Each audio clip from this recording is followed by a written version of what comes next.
Povo santo, povo amado, que bom estarmos juntos mais uma vez, e dessa vez nessa manhã gloriosa, segunda-feira, onde eu tenho grandes expectativas no coração para o início de uma semana, que pode ser uma semana realmente bem revolucionária na nossa vida, né?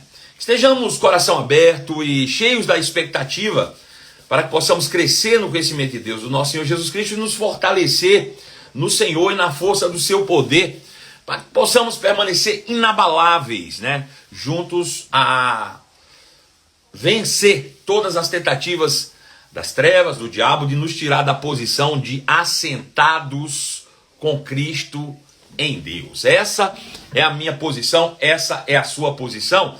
E hoje começamos mais uma semana. Quero começar um tema para essa semana especial, chamado de A Igreja Triunfante de Jesus, né? Bom dia, a graça e a paz do Senhor Jesus seja abundante operando sobre a sua vida. E eu quero mandar abraços especialíssimos para todos vocês que me acompanham todos os dias, né? Não perde uma transmissão ao vivo, estamos aqui sempre juntinhos e crescendo, né, continuamente no conhecimento de Deus, do nosso Senhor Jesus Cristo, crescemos também na graça, na manifestação da graça e na paz do Senhor Jesus. Quero mandar um abraço mais do que especial para Paula Ricardinho e também para o Paulo Henrique, né? Para Isabela Silva, para Andresa Guimarães. Andresa, um grande abraço para você. Gisele, também um grande abraço para você. Papelaria da Ju, Zilda, um grande abraço para você. Paulo Henrique, um grande abraço também. Nívia Medreiros, abraço para você. Marcele, um grande abraço, Marcele, para você também. Cíntia Duarle, Zemira, um grande abraço, Mira, para você.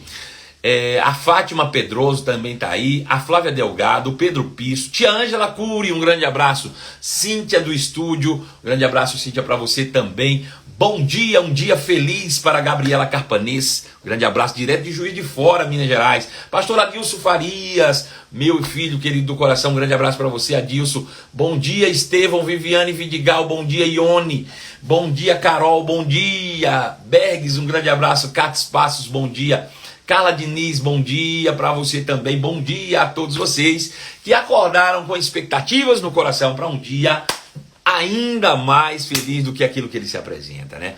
Um dia feliz é um dia surpreendente, um dia em que você se sente vivo, um dia que você se sente amado, um dia que você se sente realmente que faz parte de um sistema, de um organismo vivo, o qual cada parte depende exclusivamente da outra parte, e juntos podemos construir algo extremamente poderoso. Bom dia, Rogério Fernandes, filho querido e amado do coração, sempre bom estarmos juntos, e nessa manhã ainda mais. Sabrina, um grande abraço para você também. Milton Almeida, bom dia a Gláucia Jimenez, bom dia, Jason Carlos, Xandinha, bom dia, Xandinha, filha querida do coração, um beijo para você. O Fernando Caligari, um grande abraço, Fernando, para mim é sempre um privilégio recebê-lo aqui, filho amado. Débora Cunha, bom dia também para você. Quem mais que tá aí? Vamos lá.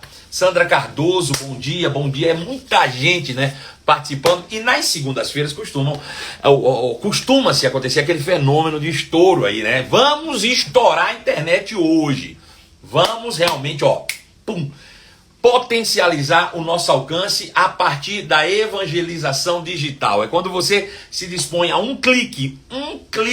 apenas um clique, você está à distância de um clique de levar a salvação a milhares de pessoas que nesse momento precisam de uma palavra de incentivo, de uma palavra de fé, de uma palavra de esperança, e você pode ser responsável por isso. Basta que aí, no seu cantinho direito da sua tela, clique nesse símbolo de aviãozinho aí, clica aí, aparece uma tela, e aí você vai marcando as pessoas que você quer alcançar com o seu evangelismo hoje pela manhã, e depois, de um clique só, você encaminha para todos de uma única vez e faz com que essa palavra chegue a lugares ainda mais distantes, para que todos possam receber de fato um conteúdo exclusivo, né? Que pode imunizar você contra todos os males que se levantam do mundo lá fora.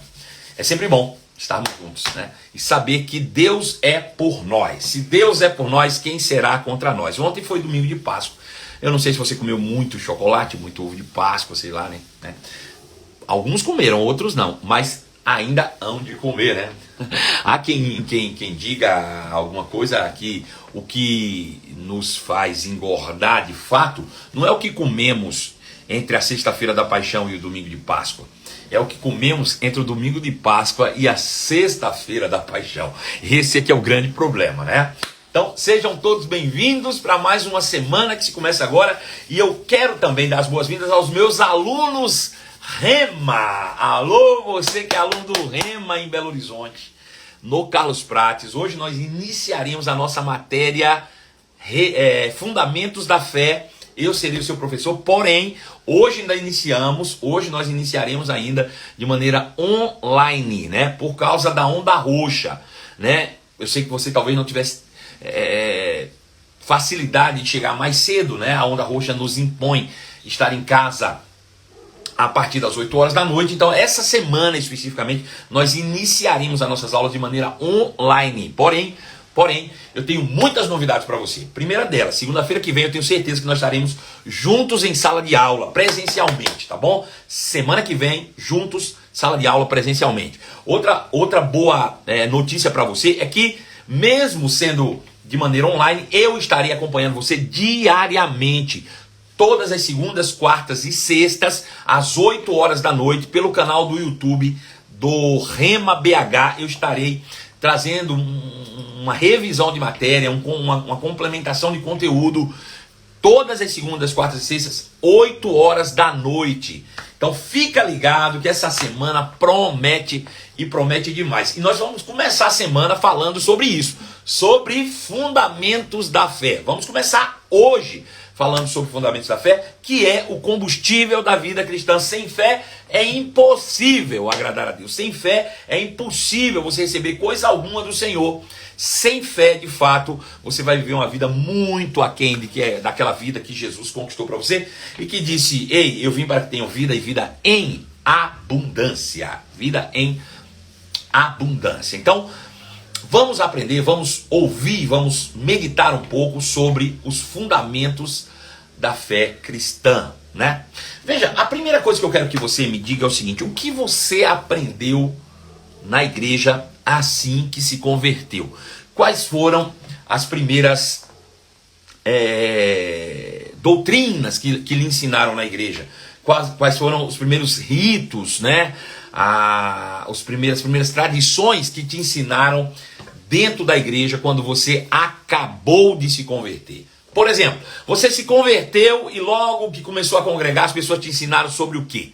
Sobre oração, sobre jejum, sobre campanha. Me conta aí, eu quero ouvir de você, né? Quero ouvir de você o que primeiro você aprendeu. Qual é a sua visão sobre a igreja? O que é que você acredita sobre a igreja? Eu quero entender um pouco, localizar a sua fé, localizar o seu entendimento, o seu conhecimento, para a partir daí nós construirmos uma estrutura sólida, né, de fé no seu coração, que resista a todos os ataques do diabo. Porque o apóstolo Paulo disse lá em Efésios capítulo 6, a partir do verso 10, né, do verso 10, que nós devemos tomar toda a armadura de Deus para que possamos resistir contra as astutas ciladas do diabo. E dentre todos os itens da armadura de Deus, ele fala sobre o escudo da fé, né, que é capaz de apagar todos os dados inflamados do inferno, né? Os dados inflamados do inferno são argumentos trazidos pelo diabo à mente humana, que traz dúvida sobre a palavra de Deus. E a única forma de você apagar esses dados inflamados do inferno é por meio do escudo da fé, ou por meio da fé, usando a fé como um escudo, né? Então a gente precisa estar com essa fé bem localizada, com uma estrutura forte, para que quando o diabo tente de alguma maneira tirar você da posição de mais de que vencedor, você possa de fato apagar todos esses dados inflamados do inferno que se levantam pretensiosamente contra todo conhecimento de Deus, e você possa permanecer na posição que você está de forma inabalável frente às ameaças do tinhoso, do cafinfoso, né, do fedorento, do pé redondo, né? Do diabo, do cão, do cramunhão, desse bicho aí nojento. Então, nós precisamos estar localizados. Conta pra mim aí. Em outra igreja ensinava que Deus colocava doença e por aí vai. É verdade. Pentecostal raiz era monte, jejum, oração e reteté de Jeová no culto. Aleluia, glória. Esse foi o Fernando, filho querido, direto de São Paulo, Guaratinguetá. Josi Aurélio diz, é complicado exolicar, não entendi o que você quer dizer. Bom, na Verbo da Vida aprendi sobre fé e que sou filha amada, glória a Deus, né? É isso aí, o que aprendi até hoje. O que mais você aprendeu aí quando você se converteu logo de cara? Bom, é bem comum, né? Adiantando aí o processo para a gente não perder muito tempo. Assim que nós nos convertemos, as pessoas vão nos ensinando, né? As práticas cristãs, né? É uma pena que a primeira coisa que as pessoas tentem é mudar o nosso lado de fora. Já reparou isso? Que todas as vezes quando alguém se converte, né, a tentativa é primeira tentar mudar essa pessoa por fora.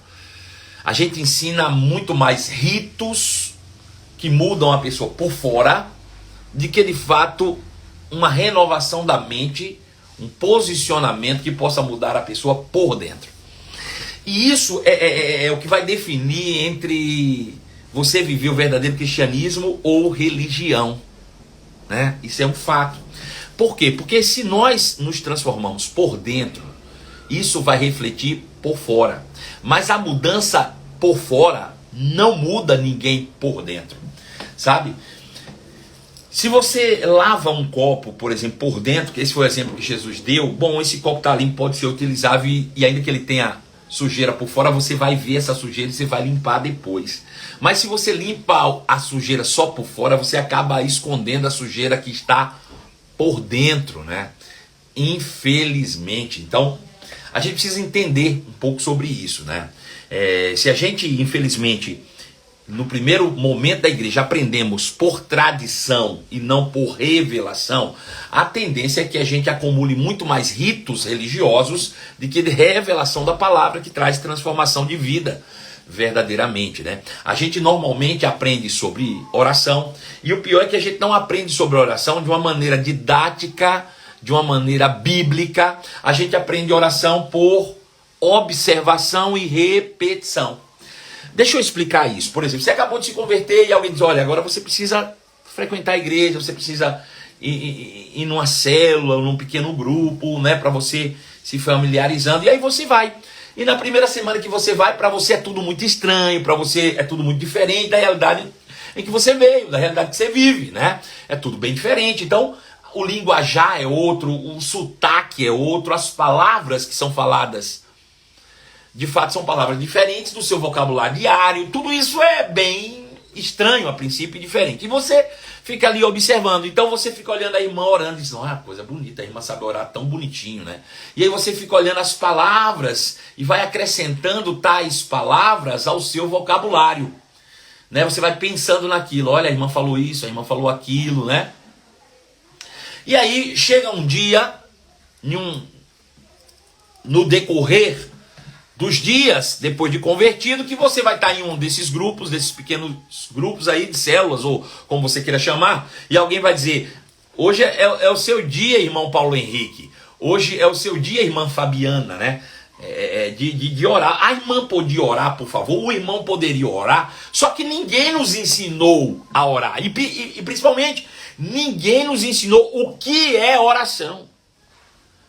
A gente agora é colocado no fogo, irmãos, sem uma base de ensino. E é curioso como a gente costuma cobrar das pessoas coisas que a gente nunca ensinou.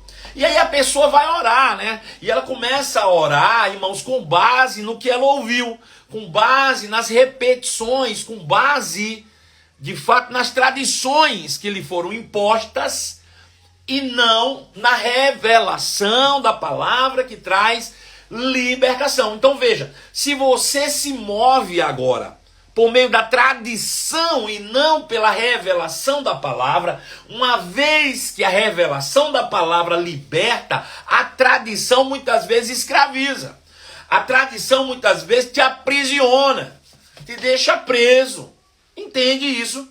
Então, Quando eu não aprendo por revelação e aprendo por tradição, pela repetição, normalmente eu fico aprisionado porque eu acredito que aquilo é uma verdade absoluta. E aí, quando nós olhamos as pessoas agindo logo após as suas conversões, a gente começa a julgar e criticar ao invés de ensinar. Você viu como a irmã falou aquele negócio lá, tudo fora do contexto? Que doideira, que oração é essa, gente? Só que nós mesmos é que deveríamos ensinar e não ensinamos. Nós não ensinamos, mas nós criticamos. E isso funciona na vida inteira ou para qualquer coisa da vida. Nós costumamos cobrar coisas que nunca, jamais ensinamos. Isso não é direito, isso não é correto. Isso não é direito, isso não é correto. E ao passar do tempo, aquela pessoa não se desenvolve, não cresce, e sabe o que a gente faz? Põe a culpa na igreja ainda.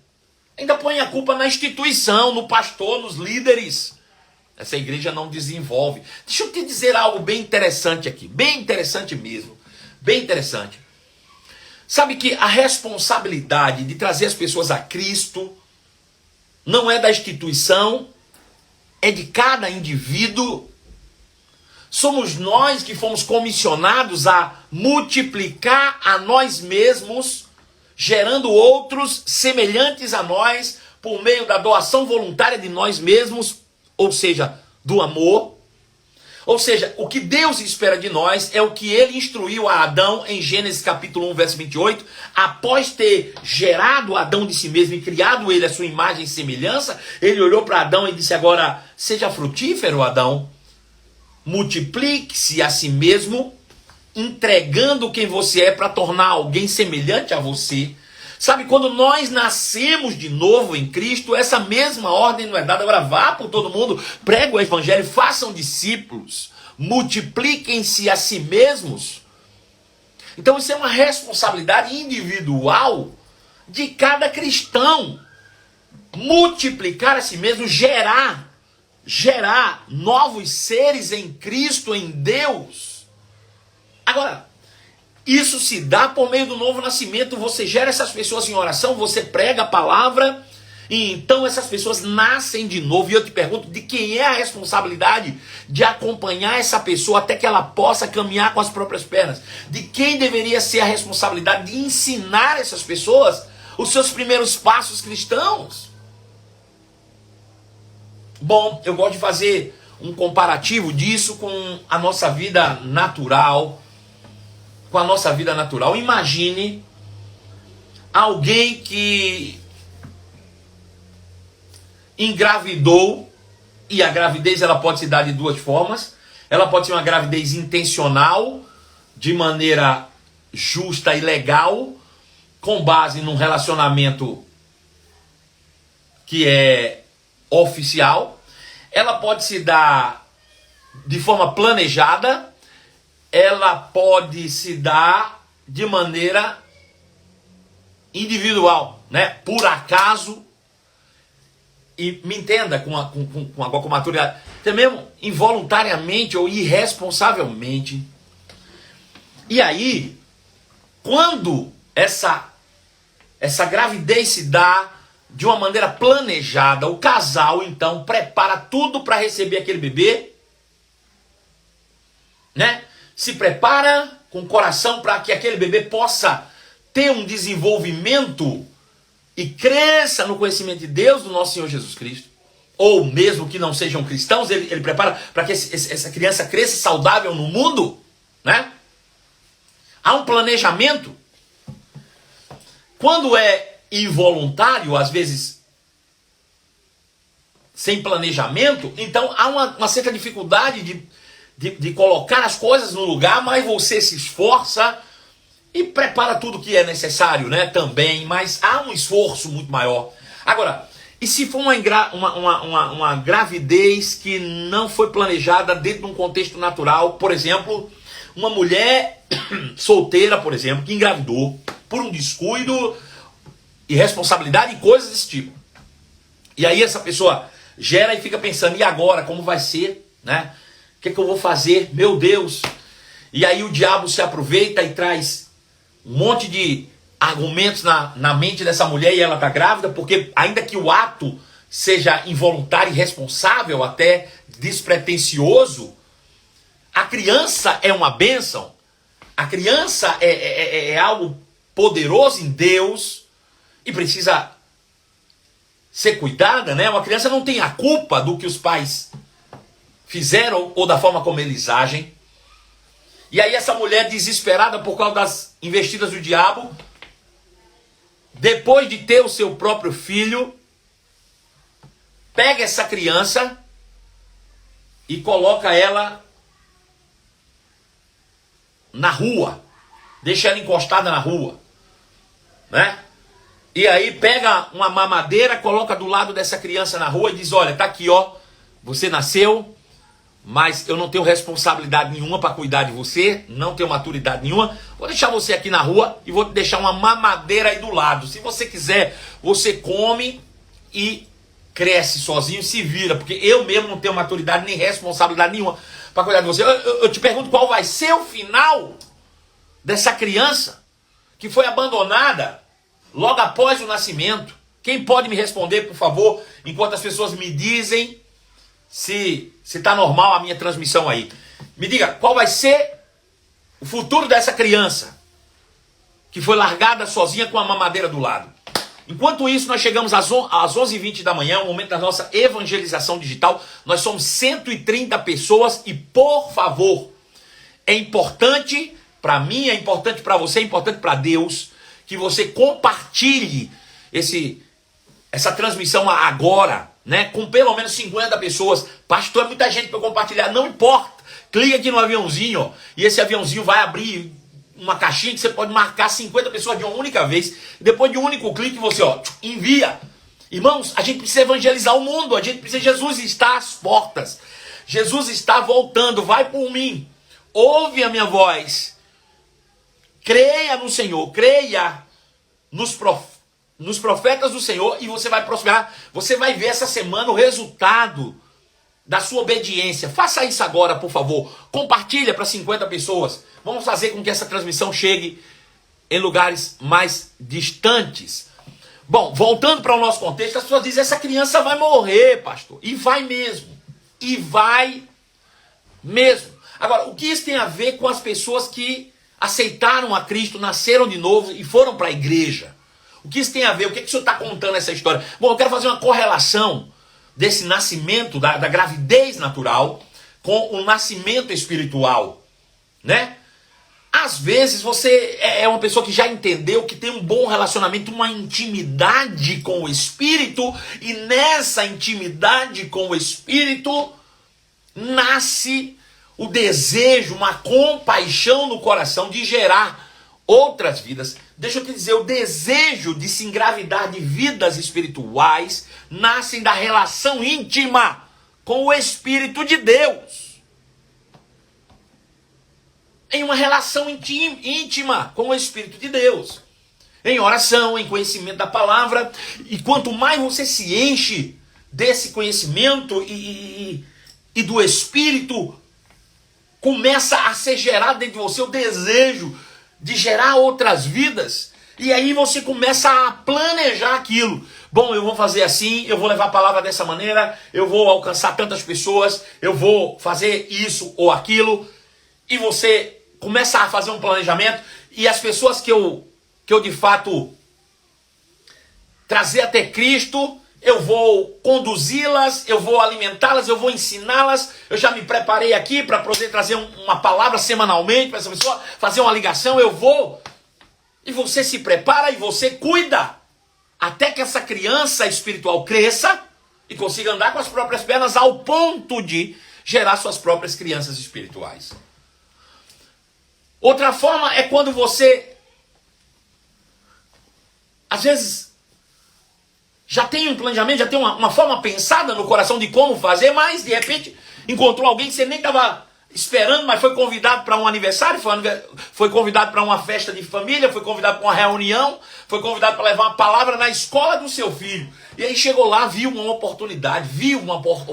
Você não gerou aquilo, mas viu uma oportunidade. E aí você pregou a palavra, as pessoas nasceram de novo, e você agora diz: poxa, eu preciso conduzir essas pessoas ao caminho de Cristo. Mas sabe o que eu vejo?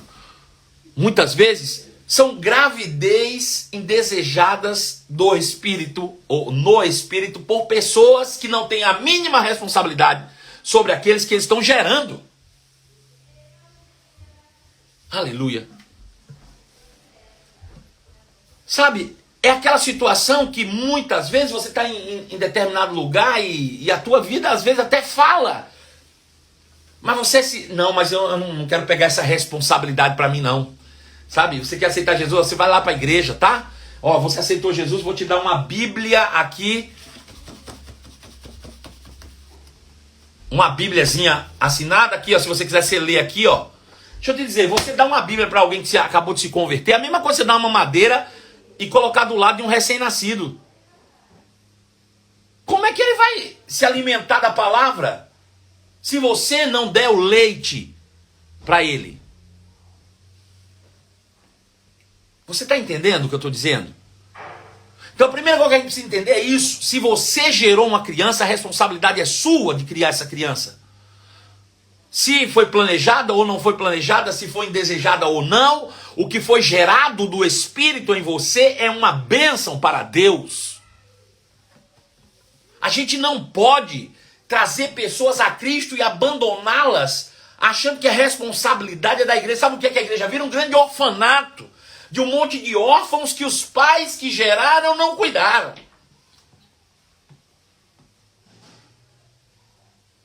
Não é verdade? Aleluia. Então deveríamos ter a consciência de que nós, individualmente, temos a responsabilidade, primeiro, de gerar novas vidas em Cristo, através de um relacionamento íntimo com o Espírito, em uma, me entenda com maturidade, uma gravidez planejada. E depois que trouxer essas crianças a Cristo, nós temos a responsabilidade de alimentá-las, uma vez que elas anseiam pelo leite, o genuíno leite da palavra. Responsabilidade não é do pastor, responsabilidade não é da igreja, responsabilidade é sua e minha, de fazê-lo caminhar nos primeiros passos, até que estas possam, de fato, se alimentar sozinhas, amadurecer ao ponto de poder gerar novas pessoas. Por favor, olha, éramos 130 aqui, você não compartilhou. Pastor, é um saco esse negócio de compartilhar. Um saco é ver as pessoas pro inferno, irmão. Um saco é saber que tem pessoas que a gente ama, que estão perecendo, e Jesus voltando essa semana vão pro inferno e você se sente culpado depois. Então, por favor, compartilha. Tua família toda já é salva? Os teus amigos todos já são salvos? Se não, por favor, investe. Você está a um clique, um dedo de salvar uma vida por meio do compartilhamento da verdade, da palavra, de forma digital tão simples.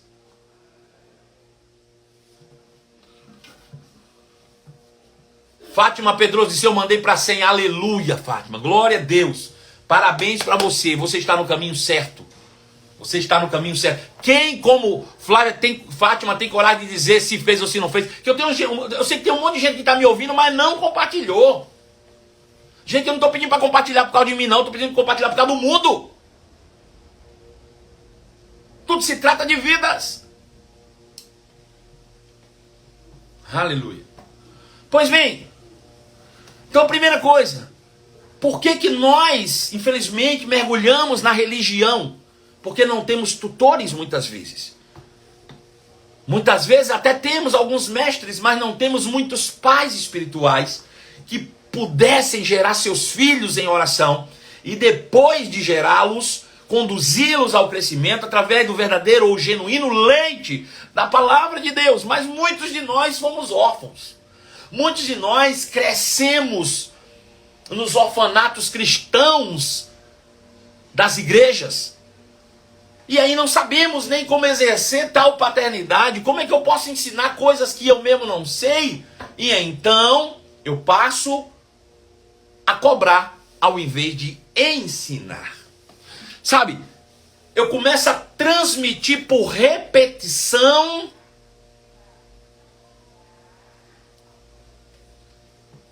Eu começo a ensinar muito mais pela repetição e pela tradição do que pela revelação da palavra. E aí daí a pouco você vai ver pessoas orando assim: pai, eu não sou nada, eu não sou ninguém, eu sou um verme de Jacó, eu sou os cacos de telha que rasparam a ferida de Jó. E você pergunta: por que você está dizendo isso? Ah, não sei, eu vi o irmão fulano orando. Se o irmão fulano que já está tanto tempo na igreja ora assim, quem sou eu? E aí a coisa só vai piorando, porque se você entrou agora e o irmão fulano já disse que ele é o caco de telha que raspava as feridas de Jó, você vai achar que você é o resto do barro que sobrou, que fez os cacos de telha que raspavam as feridas de Jó. Aí quando alguém, de fato, abre os olhos e diz: rapaz, eu não sou nada disso, aí esse é tido como diferentão, super crente, ou coisas do tipo. Deixa eu dizer, essa é a nossa realidade em Cristo, quando nós dizemos que nós somos mais semelhantes de Deus. Aleluia. Então, veja, dentro dessa perspectiva, a gente precisa entender qual é a igreja que eu pertenço. Sabe, qual é a percepção que você tem sobre a igreja? O que é que você acredita que a igreja é? Sabe, tem muita gente achando que a igreja é uma mulher que anda esfarrapada na rua. É uma quase prostituta. Tem gente que acha que a igreja é um andarilho, é um mendigo. Sabe, deixa eu dizer, a igreja ela é a noiva de Cristo. A igreja, ela é gloriosa. A igreja é sem ruga, sem mancha, sem mácula. Ah, mas não é isso que eu vejo. É porque você não crê. A gente precisa se conformar ao que a Bíblia diz e não conformar a Bíblia ao que nós dizemos. Se a Bíblia diz que a igreja é a noiva de Cristo, se a Bíblia diz que a igreja ela é gloriosa, é assim que nós devemos nos ver. E a partir da autoimagem que nós temos, nós geramos um comportamento diferente. O meu comportamento ele tem base na minha autoimagem. Se eu me vejo como um andarilho na rua, eu vou viver de forma a pedir de qualquer forma na rua. Mas se eu me vejo como igreja gloriosa, como igreja triunfante de Jesus, então eu vou andar de maneira triunfante, cabeça erguida. É a autoimagem que eu construo que determina o meu comportamento e as minhas ações. A autoimagem nada mais é do que o que você crê sobre você mesmo. Aleluia! Você está comigo, irmão? Louvado seja o nome de Jesus. Então veja, dentro dessa perspectiva, qual que seria, de fato, o primeiro ensinamento que nós deveríamos receber logo após aceitarmos a Cristo? Qual seria a primeira doutrina que nós deveríamos ser ensinados assim que nós aceitamos a Cristo? Quem pode falar para mim? Qual seria a primeira coisa, né, que eu deveria aprender logo após o novo nascimento? Alguém chegar para mim: senta aqui, deixa eu te explicar algo. E aí me ensinar, ou seja, o primeiro colostro, que é o primeiro leite que sai da mãe. Qual deveria ser o colostro do recém-nascido espiritual? Quem pode me falar? Aleluia. Sabe, dizem que quando uma criança nasce, ela precisa mamar no peito materno, porque o primeiro leite que sai da mãe, ele produz anticorpos, ele produz realmente tudo o que ele precisa para, de fato, desenvolver-se com saúde. Assim também, espiritualmente falando, quando você nasce de novo, qual deveria ser? Algumas pessoas estão dizendo realidades da nova criação, outros amor, aleluia, outros oração, aleluia. Qual deveria ser o colostro do recém-nascido espiritual? Outros dizem amor, a realidade da nova criação, cuidado, realidade da nova criação, saber que é filho de Deus, nossa identidade em Cristo. Beleza, deixa eu te fazer uma pergunta então. Eu quero chegar nessa resposta, eu quero que você chegue por si só, né? Por revelação. Alguém chega pra você e diz assim: deixa eu te dizer, você nasceu de novo? Nasci. Beleza, deixa eu te dizer, você é igual a Jesus. Você é igual a Jesus. Se essa pessoa não tiver fé, ela se sustenta nessa afirmativa? Responda para mim. O que é que sustentaria essa pessoa nessa afirmativa de que ela é igual a Jesus?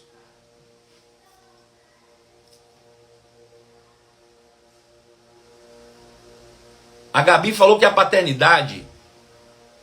Alguém falou que é o batismo. GK é conhecer a palavra, é o que resulta, né? Precisa ter fé. A resposta é fé, querido. A resposta é fé. A Bíblia não diz que sem oração é impossível agradar a Deus. A Bíblia não diz que sem amor é impossível agradar a Deus. A Bíblia não diz que sem jejum é impossível agradar a Deus. A Bíblia não diz que sem conhecimento é impossível agradar a Deus. Mas a Bíblia diz que sem fé é impossível agradar a Deus. Afinal de contas, nós somos salvos pela graça, mas foi mediante a fé. A fé é o fundamento, a fé é de fato a base da vida cristã, é o combustível da vida cristã. A partir da fé, então, você precisa conhecer sobre a justiça de Deus, sobre as realidades da nova criação, sobre a autoridade do crente, sobre a oração, sobre todas as outras doutrinas. Mas sem fé é impossível agradar a Deus. Então, assim que uma criança espiritual nasce, eu deveria sentar-se com ela e dizer assim: deixa eu te dizer, a tua vida agora mudou e ela não deve ser mais baseada nos sentidos. Você não pode mais viver com base nas suas experiências externas que alteram as suas emoções. Não, você precisa viver com base na fé que emana do conhecimento então da palavra de Deus. Aleluia.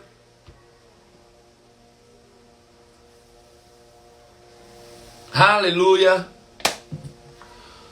É fé, amados. Fé é o fundamento da vida cristã. Fé é a base. Sabe, quando nós, às vezes, moramos em uma grande cidade, passamos todos os dias pelo mesmo lugar, às vezes nos deparamos com a casa antiga, estava ali há muitos anos, e um belo dia você passou naquele quarteirão e aquela casa já não existe mais. As máquinas demoliram tudo, o terreno está completamente vazio, limpo, aplanado, está lá. E você fica pensando, o que será que eles vão construir aqui? O que será que eles vão erguer nesse lugar? Você fica pensando. Daí a pouco começa a aparecer uns muros, uns tapumes de madeira branca. E nestes tapumes vem algumas fotos em papel impresso, pregados nesses tapumes, com desenho de um grande condomínio, com desenho de um grande prédio, de uma estrutura maravilhosa, de 20, 25 andares. Uma coisa linda, espetacular, mas é só um desenho, está ali. Tem nada, absolutamente nada. Você passa um dia, 2 dias, 3 dias e nada está acontecendo. Você só vê as máquinas e caminhões entrando e saindo, mas nada está acontecendo. O prédio vai ter 25 andares, mas não sai do canto. Já são 2, 3 meses, às vezes 4 meses, às vezes 6 meses. Pastor, nada aconteceu, eu passo lá e nada está acontecendo. É porque muitas vezes a fé opera na base, você não enxerga ainda, mas a base que você constrói dá sustentabilidade para o prédio que você pretende edificar sobre ela. Você precisa de um fundamento, você precisa de uma base, ainda que aquilo não apareça. Sabe por que as pessoas primeiro aprendem sobre oração? Porque a oração aparece. Porque a oração aparece, você quer orar para mostrar que agora você acredita. E a fé, que às vezes não aparece de imediato, que necessita, cobra de você perseverança. E a perseverança, tendo uma ação completa, é que vai tornar você maduro. A maturidade vem pela fé, pela perseverança, à medida que você enfrenta todos os desafios diários da nova vida cristã. Aleluia. Então, um belo dia você passou, e quando passou agora você viu um prédio em construção. Parece que aconteceu do dia para a noite. Vocês, começaram a construir. Aí você esqueceu, passou 2 dias, o prédio já tem 25 andares. Meu Deus, eles constroem rápido demais. E você já se esqueceu dos 6 meses que você não viu nada acontecendo. Mas estavam trabalhando lá. Trabalhando aonde? Na fundação. Colocando os firmes fundamentos que darão sustentabilidade a todas as estruturas que virão sobre ele. A fé é o firme fundamento de todas as estruturas cristãs que você edificará na sua vida depois. Sabe? Uma vida de saúde divina, ela só se sustenta porque existe uma fé, um firme fundamento exercido anteriormente para poder sustentá-la. Uma vida de prosperidade não acontece da noite para o dia, irmãos. Ela só aparece depois do firme fundamento estabelecido. Aleluia. Primeiro você estabelece o firme fundamento.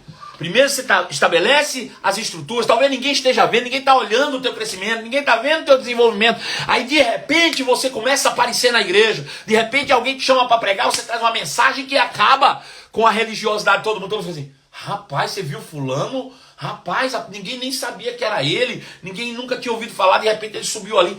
De repente o que Deus fez? De repente, irmãos, para quem está fora. Sabe, se você perguntar a um construtor, rapaz, vocês construíram esse prédio rápido demais. Eles vão dizer assim, porque você não viu o tempo que a gente levou para edificar a fundação dele. Porque para cada andar para cima eu precisei fazer um andar para baixo de estrutura. Um prédio de 25 andares tem no mínimo 25 metros de fundação. Ou 25 metros não, 25 andares de fundação. Sabe, o de repente é só para quem está vendo de fora, para quem está vendo de dentro, sabe o tempo que leva para estabelecer o firme fundamento. Você vai precisar treinar o seu espírito, treinar a sua conduta, treinar as suas ações diariamente, para que você, sobre essa estrutura de fé, construa de fato aquilo que você deseja em Deus. Porque senão você vai ficar, irmãos, abalado no seu caráter. Deixa eu te dizer uma coisa, uma pessoa que cresceu financeiramente de uma maneira muito rápida, mas não tem firmes fundamentos da fé, se torna egoísta, se torna prepotente, se acha melhor do que os outros, vive a vida julgando as pessoas, achando que todo mundo está querendo explorá-lo. Por quê? Porque do seu coração não flui generosidade da fé. Porque no seu coração não entendeu o princípio. Aleluia. Louvado seja o nome de Jesus. Irmãos, eu conheço muita gente que sai por aí dizendo ser espiritual. Não passam de crianças, de bebês espirituais, agitados. Quando você vê um crente agitado demais, que fala muito, que corre, que fica... Isso é meninice. A Bíblia é que diz, não é eu que estou dizendo não. Aonde foi que você já viu Jesus diante do cego de Jericó? Imagina o cego de Jericó chegando dizendo, Jesus, filho de Davi, tem piedade de mim, Jesus.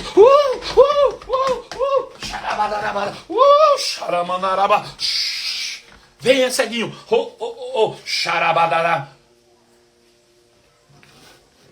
Jesus muito mansamente disse, deixa ele vir, traga ele aqui.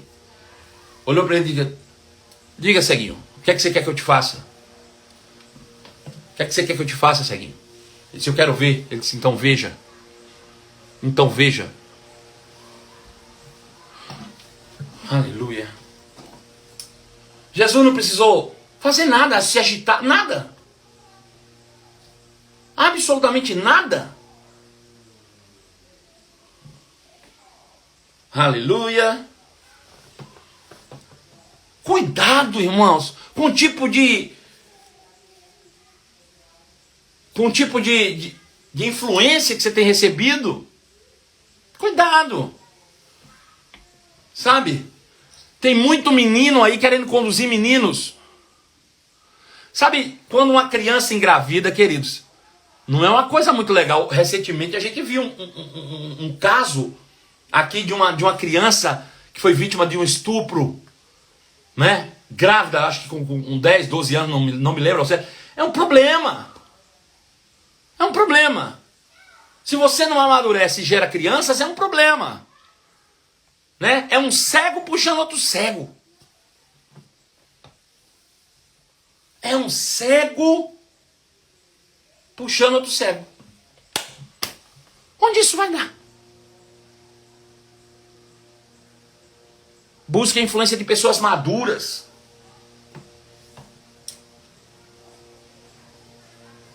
Louvado seja o nome de Jesus. Então nós precisamos primeiro estabelecer essas estruturas de fé em nosso coração. Experimentar. Sabe? Eu gosto do que o apóstolo Paulo diz em Romanos, capítulo 5. Romanos 5, a partir do verso 1. Romanos 5, 1. Veja. Para você entender Romanos capítulo 5, verso de número 1 em diante, você vai ter que entender o propósito de Deus original na criação da humanidade. Deus criou o homem à sua imagem e semelhança, um ser espiritual criado em imagem e semelhança de Deus, mas o colocou na terra para uma jornada terrena de desenvolvimento. Qual o objetivo? Que o homem pudesse refletir a glória de Deus aqui na terra. De forma gradativa, ele ia se alimentando da árvore da vida, que é a palavra de Deus, e moldando a sua mente àquilo que Deus é pela palavra que ele recebia do Criador. À medida que o tempo ia passando, ele ia se tornando experimentalmente na terra a imagem daquele que o enviou. Bom, basta você olhar para a vida de Jesus. A vida de Jesus é a restauração da originalidade. Jesus foi colocado na terra, ele já era Deus lá no céu, ele foi colocado na terra, mas ele nasceu como homem, e como homem ele foi recebendo, ele foi crescendo. A Bíblia diz que crescia o menino, e ele foi crescendo, ou seja, a sua mente foi moldada à palavra, e até que ele chegou ao ápice de a Bíblia dizer, ele era o Filho, a expressão da glória de Deus, a imagem exata de quem Deus é. Esse é o final, ou deveria ser o final de todo ser humano. Refletir de forma absoluta a glória de Deus, como Jesus hoje reflete a glória de quem Deus é. Quem quiser entender quem é Deus, olha para Jesus. Isso era para ter se dado comigo e com você, se nós não tivéssemos pecado. Esse era o final de todo ser humano se ele não tivesse pecado. Era crescer, crescer, crescer, crescer, até poder revelar a glória de Deus, quem Deus é. Esse era o objetivo. Mas, para isso, a primeira coisa, nós deveríamos permanecer justos, que Deus é justo. Mas quando nós pecamos, nos tornamos pecadores e perdemos a glória de Deus. Fomos destituídos da glória, separados dessa glória, né? Mas Jesus, ele vem para quê? Para restaurar essa verdade, restaurar essa originalidade, nos colocar de volta nesse caminho de crescimento. É por isso que a Bíblia diz que nós devemos continuamente conhecer mais de Cristo para nos tornar semelhantes a Ele. Nós estamos nesse caminho de desenvolvimento para que cada dia mais eu possa refletir quem Deus é. A glória de Deus em mim tem que ser manifesta. Então a minha esperança hoje, e a esperança de todo cristão, deveria ser um dia refletir a glória de Deus, se tornar participante dessa natureza divina gloriosa e refletir quem Deus é. Então, para isso, Jesus primeiro nos justificou. Quando ele nos justificou, ele nos colocou de volta nesse caminho de desenvolvimento. Cabe a mim agora receber a palavra e me tornar cada dia mais parecido com ele, nesse caminho gradativo. Então, é nesse contexto que o apóstolo Paulo escreve a carta aos Romanos, e eu quero ler para você o que ele diz no capítulo 5, versículo 1. Ele diz assim: portanto, uma vez que pela fé, fomos declarados justos,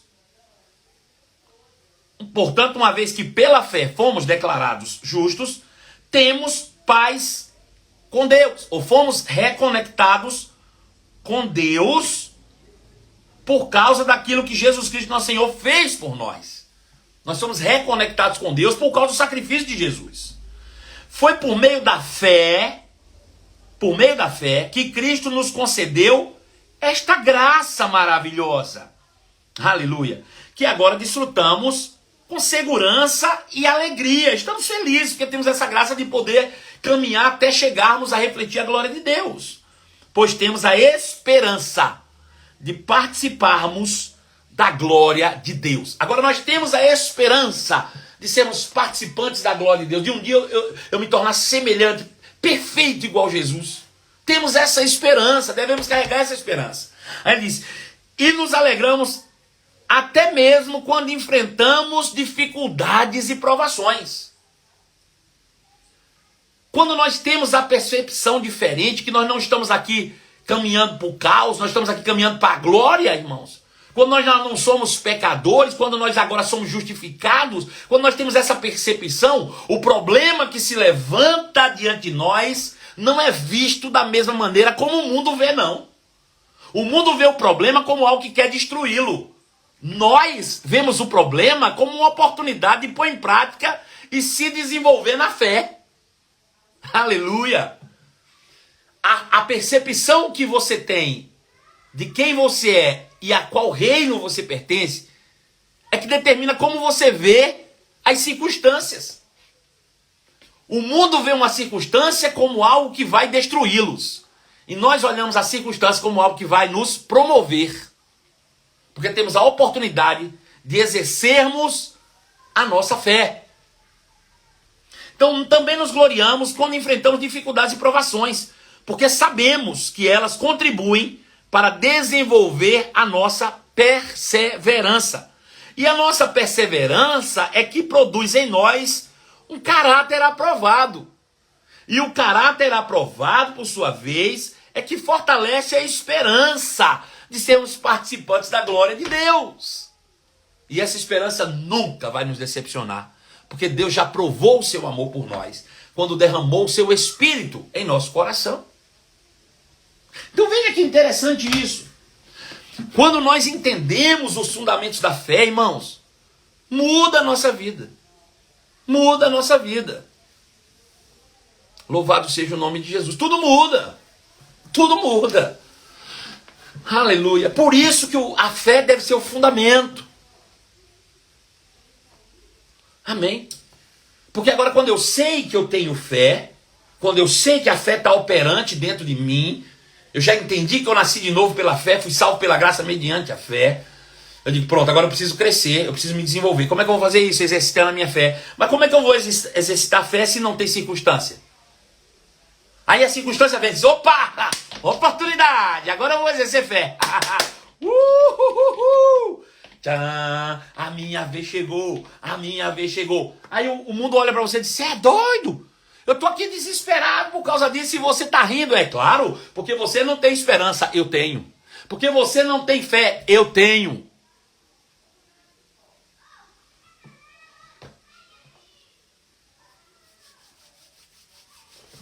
Você está comigo ou foi embora? Então, a gente começa a enfrentar as circunstâncias com alegria. E essa fé, ela vai produzindo perseverança. Eu não desisto por causa da circunstância. Eu não mudo a minha confissão por causa da circunstância. Eu continuo. E à medida que a perseverança vai trabalhando isso em mim, eu vou ficando cada dia mais com um caráter aprovado. Né? Por que a perseverança gera um caráter aprovado em mim? Porque quando eu começo a ver a circunstância e eu estou perseverando, eu digo, gente, eu preciso orar, eu preciso conhecer mais, eu preciso me dedicar mais, eu preciso cuidar da minha vida, porque eu vou vencer esse negócio. Você está desenvolvendo o seu caráter. Quando não há circunstância nenhuma, provação nenhuma, você vive relaxadamente. Confessem para mim quantos de vocês têm orado muito mais nesse último ano do que oraram na vida inteira.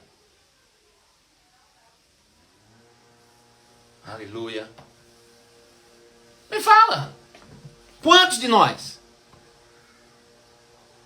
que durante esse ano de pandemia não oramos mais, não jejuamos mais, não fomos até mais crentes do que antes? Então veja, essa perseverança, ela desenvolve em mim o caráter aprovado. E quanto mais eu ando segundo a palavra, mais fortalece a minha convicção de que eu vou ser participante da glória de Deus. A minha expectativa, a minha esperança é fortalecida quando eu ando nessa verdade. E eu digo, rapaz, está chegando o dia, volta Jesus, eita, eu vou ser participante da glória. Está chegando o dia, está chegando o meu dia. E essa esperança nunca vai nos decepcionar. Sabe por quê? Porque a gente tem alguém que nos confirma ela diariamente por dentro. Sabe quem é? O Espírito Santo que foi derramado em nosso coração. O Espírito Santo derramado em nosso coração é que confirma, dá testemunho de que eu estou no caminho certo, no caminho da retidão, no caminho da perfeição. Aleluia. Aleluia. Louvado seja o nome de Jesus. Então a primeira coisa que nós devemos aprender é isso, irmãos. É fé. Ensinar para as pessoas recém-convertidas sobre fé, sobre o firme fundamento com base bíblica. Pastor, como é que eu vou fazer isso para ensinar? Aprenda e ensine, né? Leia livros sobre fé, leia livros que contêm fundamentos. Existe um livro do irmão Rei que se chama exatamente Fundamentos da Fé. É um guia de estudo prático de fé, né? Até porque Romanos capítulo 1, verso 16 diz assim: eu não me envergonho do evangelho, disse Paulo, eu não me envergonho do evangelho, que são o poder de Deus em ação para salvar todos os que creem, primeiro dos judeus e também dos gentios, pois o evangelho revela como opera a justiça de Deus, que do começo ao fim se dá pela fé. Do começo ao fim, pela fé. A vida cristã não tem um só segundo de meritocracia. Deus fez por você porque você mereceu. Deus fez por você porque você foi para o monte. Deus fez por você porque você fez uma campanha. Deus fez por você porque você orou demais. Deus fez por você... Não, não, não, não.